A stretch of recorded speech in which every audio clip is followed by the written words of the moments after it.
So we're now 2 meets into the season. Can you just talk about the takeaways you've seen from both the men's and women's side so far? Yeah, well, definitely we have a good leadership on the front end.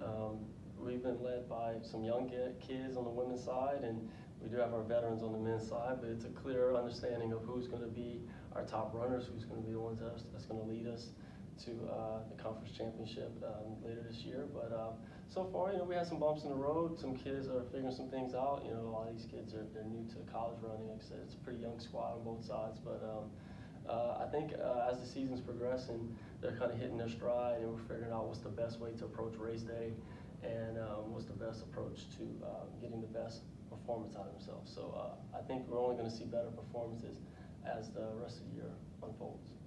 And you're now heading into the final meet of the regular season this weekend. What are your expectations, goals for the team?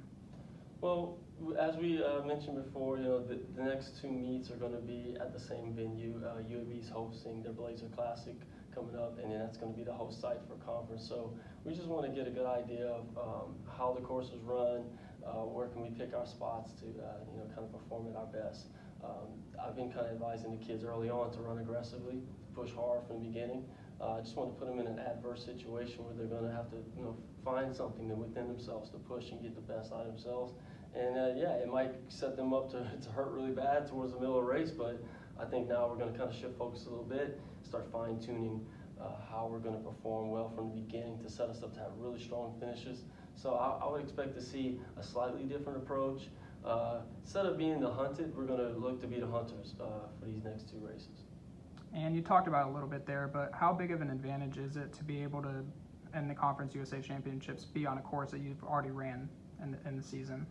I think it's good. Last year we hosted the conference meet, so the kids were out there on the course quite a lot, getting some work done there. So I felt like that was an advantage for them. So just being able to at least go there and race the course, see the course, I think, like I said, it's going to give them a good feeling and a good understanding of what they need to do and pick their spots to find out, how they can best take advantage of their fitness on race day and leading up to the conference meet. So I think this next meet, we're going to definitely learn some stuff and take that with us back home, and then use the last 2 weeks to prepare for what's to come for conference.